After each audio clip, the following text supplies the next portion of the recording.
ಎಲ್ರಿಗೂ ನಮಸ್ಕಾರ. ನಾನು ನಿಮ್ಮ ಲಕ್ಷ್ಮೀ ಶಿವಕುಮಾರ್.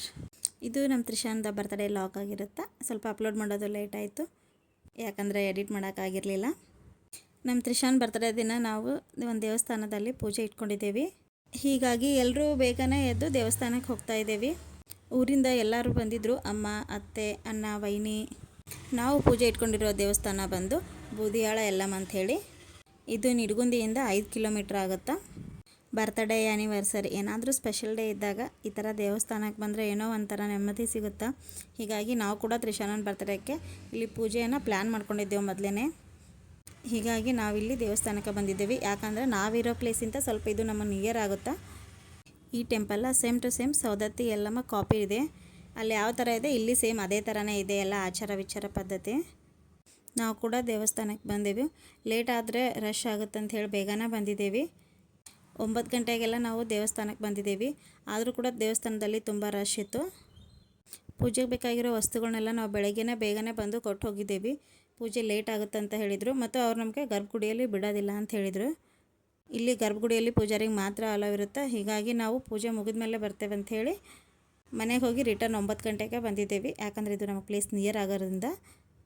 ನಾವು ಬರೋ ಅಷ್ಟರದಲ್ಲಿ ಪೂಜೆ ಎಲ್ಲ ಮುಗ್ದಿತ್ತು. ನಾವು ಹೋದ ಕೂಡಲೇ ಅರ್ಚಕರು ನಮ್ಮನ್ನು ಕರೆದ. ನಾವು ಪೂಜೆಗೆ ಏನೇನು ಸಾಮಾನು ಕೊಟ್ಟಿದ್ದೇವೆ ಅದನ್ನೆಲ್ಲ ನಮಗೆ ಪೂಜೆ ಮುಗಿಸಿ ಅಭಿಷೇಕ ಅದು ಎಲ್ಲ ಕೊಟ್ಟರು. ಪೂಜೆ ಅಭಿಷೇಕ ಈ ಥರ ಏನಾದರೂ ಪೂಜೆ ಮಾಡಿಸಿದ್ರೆ ಮಾತ್ರ ಗರ್ಭಗುಡಿ ನಿಯರ್ ಮಾತ್ರ ಅವರಿಗೆ ಪ್ರವೇಶ ಇರುತ್ತೆ. ಇಲ್ಲಾಂದ್ರೆ ದೂರಿಂದನೇ ದರ್ಶನ ಮಾಡ್ಕೊಂಡು ಹೋಗಬೇಕಾಗುತ್ತಾ. ಹೀಗಾಗಿ ನಾವು ಪೂಜೆ ಮಾಡಿಸೋದ್ರಿಂದ ನಮ್ಮನ್ನು ಕರೆದು ಗರ್ಭಗುಡಿ ಹತ್ರ ನಿಲ್ಲಿಸಿ ನಮ್ಗೆ ಏನೇನು ನಾವು ಪೂಜೆಗೆ ಸಾಮಾನು ಕೊಟ್ಟಿದ್ದೇವೋ ಅದೆಲ್ಲ ಅಭಿಷೇಕ ಅದು ಎಲ್ಲ ನಮಗೆ ಕೊಟ್ಟರು.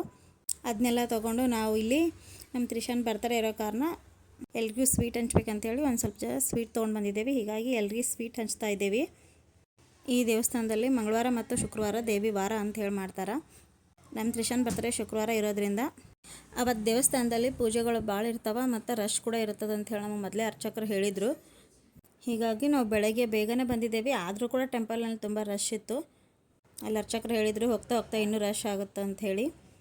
10 ಗಂಟೆ ಅನ್ನೋಕೆ ನಮ್ಮದು ಪೂಜೆ ಎಲ್ಲ ಮುಗ್ದಿತ್ತು. ಹೀಗಾಗಿ ನಾವು ಕೂಡ ದೇವಸ್ಥಾನದಲ್ಲಿ ಪೂಜೆನೆಲ್ಲ ಮುಗಿಸ್ಕೊಂಡು ಒಂದು ಸ್ವಲ್ಪ ತಲೆ ಕೂತಿದ್ದೇವೆ.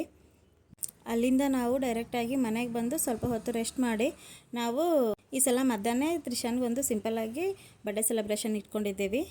ಯಾಕಂದರೆ ಅಣ್ಣ ಸಾಯಂಕಾಲ ಸ್ವಲ್ಪ ವರ್ಕ್ ಪರ್ಪಸ್ ಮುಂಬೈ ಹೋಗಬೇಕಾಗಿತ್ತು.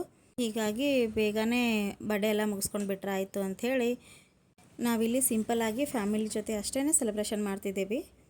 ಈ ಸಲ ತುಂಬ ಸಿಂಪಲ್ಲಾಗಿ ಪ್ಲ್ಯಾನ್ ಮಾಡಿದ್ದೇವೆ. ಯಾಕಂದರೆ ಹೋದ ಸಲ ತುಂಬ ಗ್ರ್ಯಾಂಡಾಗಿ ಮಾಡಿದ್ದೇವೆ ಫಸ್ಟ್ ಇಯರ್ ಅಂಥೇಳಿ. ನಾವು ಬರ್ಡೇನೆಲ್ಲ ಮುಗಿಸ್ಕೊಂಡು ಲಂಚ್ಗೆ ಅಂಥೇಳಿ ಅಲ್ಲೇ ಹೋಟೆಲ್ಗೆ ಬಂದಿದ್ದೇವೆ.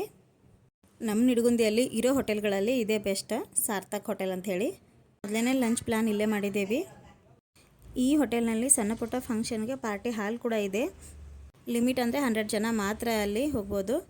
ನೀವು ಯಾವ ಥರ ಫುಡ್ ಆರ್ಡರ್ ಮಾಡ್ತೀರಾ ಅದ್ರ ಮೇಲೆ ನಿಮಗೆ ಚಾರ್ಜ್ ಮಾಡ್ತಾರೆ. ಬಟ್ ಇಲ್ಲಿ ಏನಂದರೆ ಬರ್ತ್ಡೇ, ಸೀಮಂತ ಕಾರ್ಯಕ್ರಮ, ತೊಟ್ಲು ಕಾರ್ಯಕ್ರಮ ಏನೇ ಫಂಕ್ಷನ್ ಮಾಡಿದ್ರು ಡೆಕೋರೇಷನ್ ಮಾತ್ರ ನಿಮ್ಮ ಕಡೆನೇ ಇರುತ್ತೆ.